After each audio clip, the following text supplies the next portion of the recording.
This morning, we gathered to reenact a variation on a ritual originally written by the Reverend Barbara Child that has been much adopted and adapted over the years, and even further adapted this mid-pandemic year to allow for online accessibility. The ritual gives us a way to introduce spiritual depth to the celebration of the new year. You might think of it as an antidote to silly hats, noisemakers, and champagne. It is appropriate to the new year in that it is an opportunity to begin anew, the true invitation of the turning of the year. We need to know that the new year will come. We need to know that as we step over the threshold of the year, we are invited, maybe coaxed, and some of us compelled to do that ongoing work that needs doing in order for us to maintain our sense of spiritual health, of wholeness, of shalom. As Meredith said, we are approaching the Feast of the Epiphany, Three Kings Day. Now, the word epiphany, in case you don't remember this, means manifestation. Specifically, it means the manifestation of divinity. When those three Zoroastrian astrologers set off on their journey in pursuit of the star, they did not know what they would find. They knew only that it was important to seek it.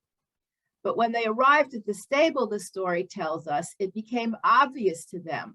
It was made manifest that what they had found was concrete evidence of the divine intention.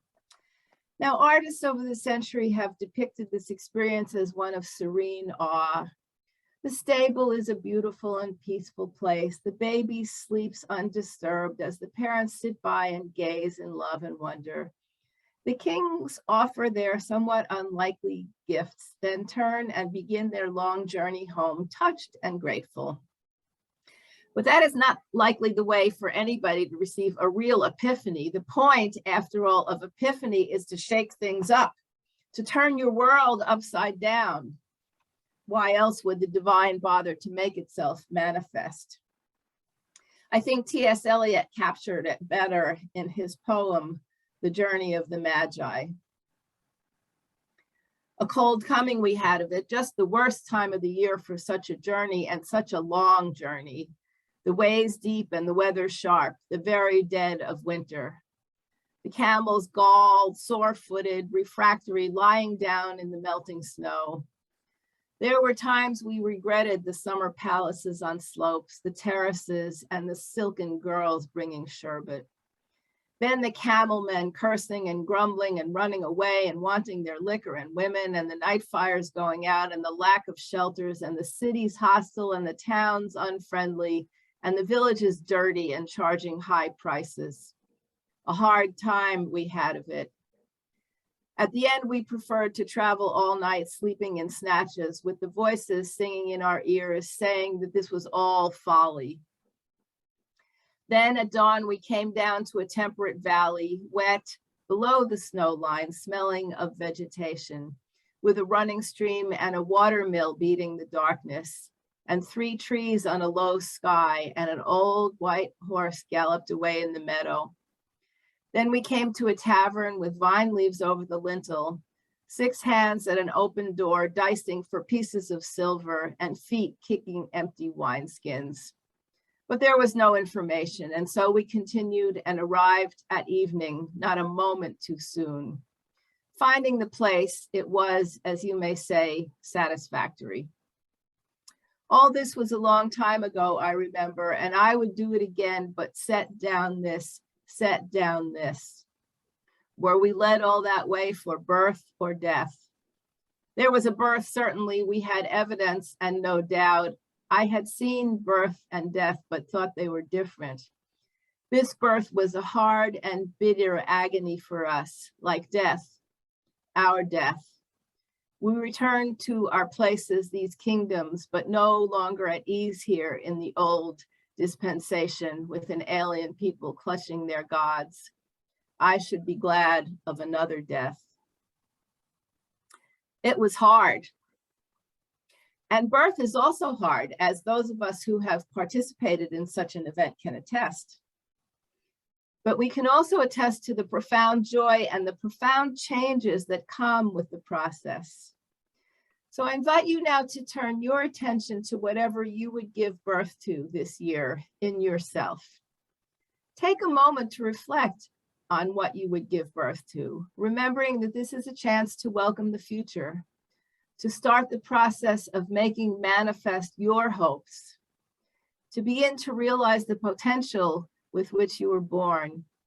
It is a chance to move toward growth, to let your energies run like a stream, to discover where the channels of your life are leading you, to strengthen the spirit that urges you forward, to fill yourself with courage for whatever will require courage in you, to seek the light of a new day, to stretch into tomorrow, to invite something new to begin in you. Remember that the process of giving birth can be a painful process, but the long-term fruit is a lighter, healthier way of being in the world.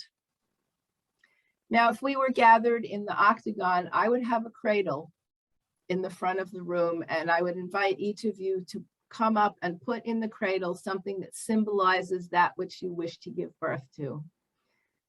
Since we are here on Zoom, I'm going to suggest that we enter into just a moment of silent reflection and just bring to mind what you would give birth to, what you would put in your metaphorical cradle.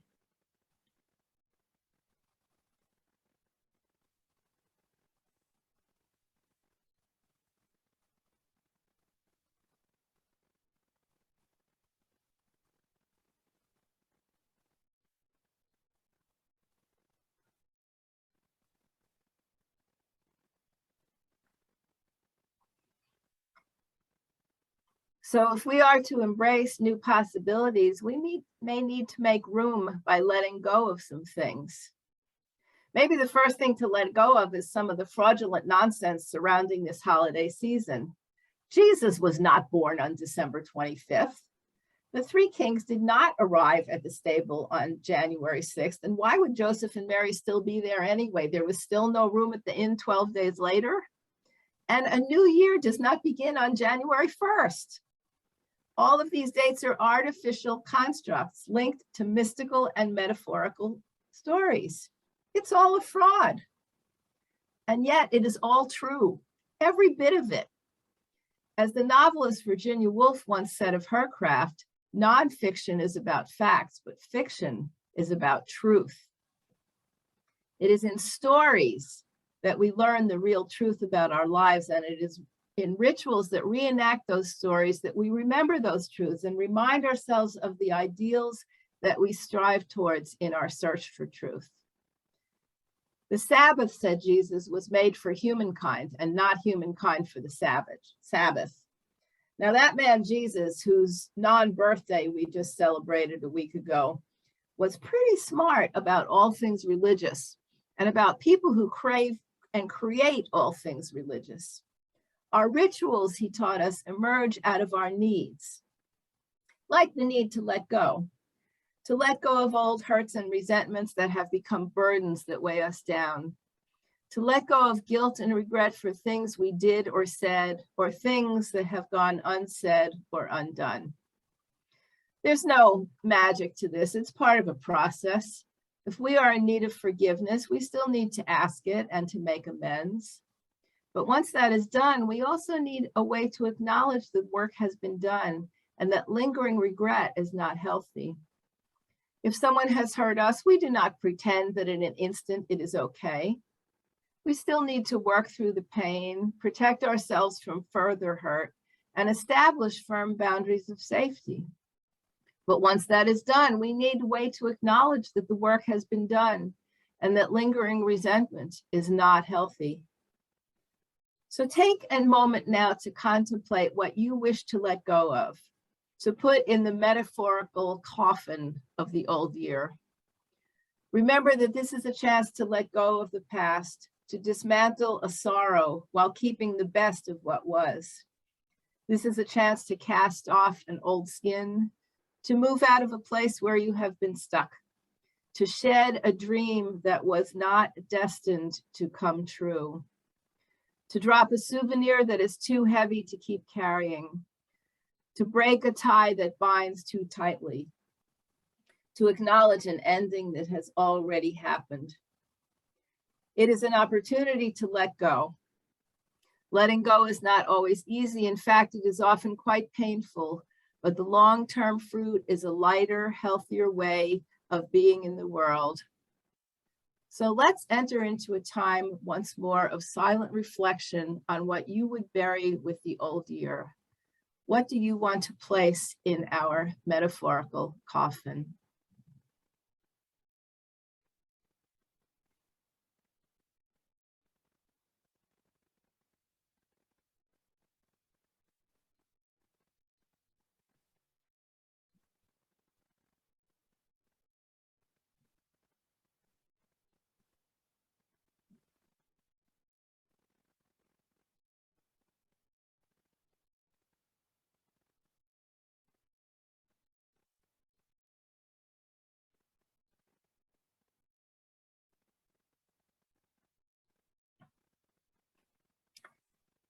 The cradle and coffin ritual is about personal spiritual growth, personal transformation.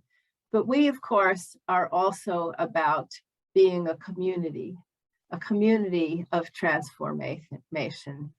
And so Linda Stoller will now speak on behalf of the transition team for what the Unitarian Universalists of Clearwater might bury with the old year and give birth to in the new.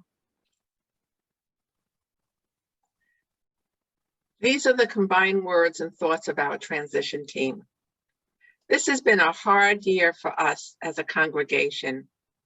As we struggle to keep UUC moving forward with the leadership of our board and ministers, we are still coping with the pandemic and the ongoing loss of seeing each other in person on a regular basis. And of course, we mourn the loss of beloved members of our UUC family. This year, we have worked hard to come to terms with our history of division and to remind ourselves to value each other as we build a resilient community together. And so, as we end the year, it's time to bury the division of the past, let go of the old resentments, and recognize how much this beloved community means to each of us. It's time to give birth to a stronger, better UUC, where we are more conscious and cognizant of the importance of the community, where we build a moral community based on UU values, where the community operates with transparency, where all voices get a chance to be heard, and its members understand that their individual wishes might not always be met. Let us continue to build on the goodness of UUC, and to birth a UUC where its members act with grace as we fulfill our mission of creating a saner, safer, and more inclusive society. Thank you, Linda. After our social hour today, I will be hosting an online sermon conversation, and I think we'll start that at 11:45.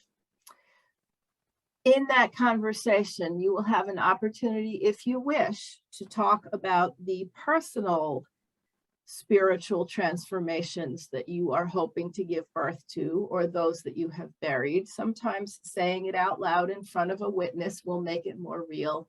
And then we're also going to have time to talk some more about the community transformation that Linda addressed. So thank you, Linda, for setting the table for that. In this service of Coffin and Cradle, we have embraced the spiritual potential of the new year, a year that, in Kathleen McTeague's words, can mean new ground for the seeds of our dreams. And so let us take that step forward onto new ground, planting our dreams well, faithfully, and in joy.